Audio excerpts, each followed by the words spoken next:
So this channel is very much in its infancy, and so I can do whatever the hell I want with it basically. So I've decided that I'm going to add a movie element to this channel, as opposed to just it being music, because I'm kind of a film lover, I guess you could say. So I thought I'd add what I'm going to call Sunday Night Cinema. Oh, because that's just damn catchy. And basically I'm just going to talk about the movies that I've watched that week, or however many weeks it's been. I watch movies and I have lots of feelings that I need to get out. I'm not claiming to be an expert.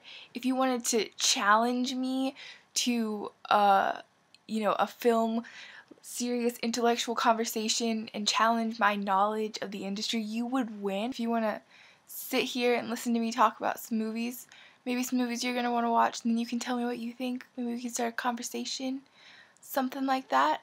So yeah, I'm gonna get started. This is like the Alec Baldwin edition. I tend to go through phases with actors that I'm interested in. Right now, apparently, it's Alec Baldwin. The first movie I'm gonna talk about is Rock of Ages, which came out, I think, in like spring of this year, maybe? Something like that. And it has like a crazy cast. It's like Alec Baldwin, and Russell Brand is in it, Catherine Zeta-Jones, Tom Cruise, obviously, Bryan Cranston, Paul Giamatti, Mary J. Blige, and Will Forte is in it.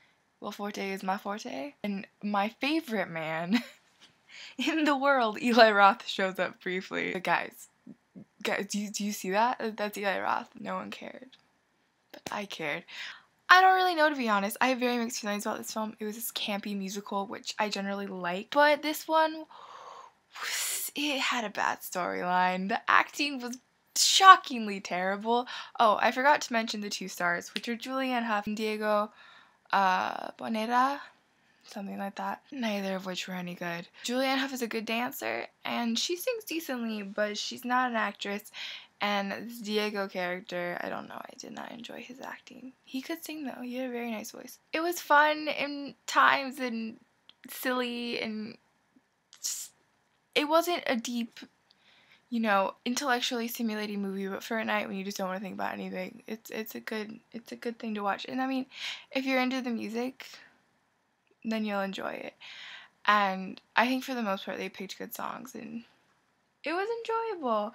I did like it, and I loved Alec Baldwin and Russell Brand. I don't think there is a soul who doesn't love the scene where they are singing REO Speedwagon and just kiss, and it's lovely. And I love Alec Baldwin, as you're going to realize as this goes on. Even when he's the chubby mess that he was in this movie, he was so adorable and lovely. And then, I don't know, I really, enjoy Tom Cruise. There was a while, during, War of the Worlds time, and then after that for a while, when he first got married to Katie Holmes, and that whole period where I was but ever since Tropic Thunder, where he came out, I don't know, I feel like he's almost become, some weird caricature of himself, but I really enjoy that. I don't know, I like Tom Cruise. I thought he did a good job in this movie, actually. I thought there were moments when he was performing where I could see that he was channeling Axl Rose, and I was doing a pretty damn good job. So yeah, I didn't hate it. If a lot of people hate this movie, I didn't hate it. I thought it was fun. My main critique of it is that when they, I think, tried to transition it from a show to a movie, they didn't tone down the theatricality enough, which made it feel over the top and campy. The next movie is The Shadow. The Shadow Knows. So obviously this is another Alec Baldwin movie from 1994, which just might seem weird, but okay, I was born in 1994, and so movies from 1994 just kind of get me in some strange way. I don't know, not all of them obviously, but they have a pretty good track record. So this is Alec Baldwin, and the guy who plays Kong is named John Lowe. I don't know, maybe he's done a lot of films, but I'm not familiar with his work. And then Penelope Ann Miller and Sir Ian McKellen. I was like, what is Sir Ian McKellen doing here? But I enjoyed it. I always like Sir Ian McKellen. And Tim Curry is in this, and Tim Curry is so unlikable in this movie. He's just the slimiest of the slimy and completely disgusting. Most people hate this film. This film has a 33% on Rotten Tomatoes. I didn't really like this film, but I took a lot of enjoyment in watching this film. First reason, the most blatantly obvious reason, is because Alec Baldwin is hot. And that's stupid and it's shallow, but it's true, and it made it more enjoyable.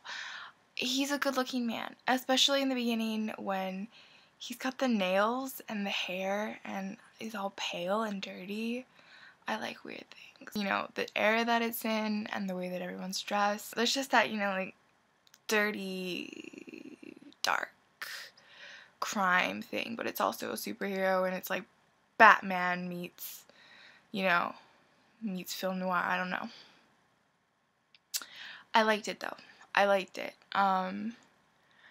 Ending, like, you know, the bomb falls and it rolls down the hallway and they're like running away from it and it keeps rolling forever as if the building is completely tilted. Like ridiculous over the top shit like that, and I was laughing and I was like, this movie just got like 10 times better. I really liked it. I really liked that part. Yeah. The next film is The Brain That Wouldn't Die, which is from 1962. Though I read that it was actually made and like finished by 1959, and it didn't get released till 1962, which I think shows because, like, I don't know. I noticed a jump between the late 50s and the early 60s, and this looks like a late 50s movie to me. You might disagree with that, but that's just my feeling on it. This stars, I don't know, Jason Evers. I think he was born Herb. I think he's billed as Herb Evers. And then Virginia Leth. I don't know. I generally really like cheesy horror movies like this, but there was something about this that was hard for me to deal with. I think one was the chick was hard to deal with. And there was a lot of really funny lines and that made it, you know, cheesy and hilarious, like when she's talking about the one thing he didn't expect, the power the serum gives me. But there were just parts of this film that I couldn't handle. The running scene when he was running away from the car accident was so long. I mean, maybe I was just very, very impatient while I was watching, but it felt so long to me, like, so long, and I was like, what's going on?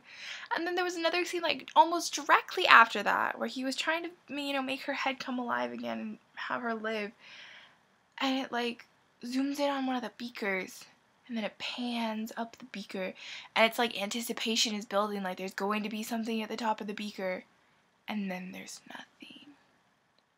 And it's like, why was that there? I don't get it. I don't know. It wasn't my favorite movie. It wasn't my least favorite movie. I wouldn't watch it again, and I probably wouldn't recommend it to anyone, but I don't regret watching it. I don't know. It's like, eh. This is kind of a embarrassing one. I'd never seen Casablanca. I think it's because, like, okay, I took, you know, this film class, and we watched a Humphrey Bogart film. I couldn't do it. I couldn't stand him. And I felt bad about that because, you know, he's a legend. He's, you know, one of the iconic actors, but I couldn't stand him. And so I kind of put off watching this film, which was a mistake. It was a mistake, you know.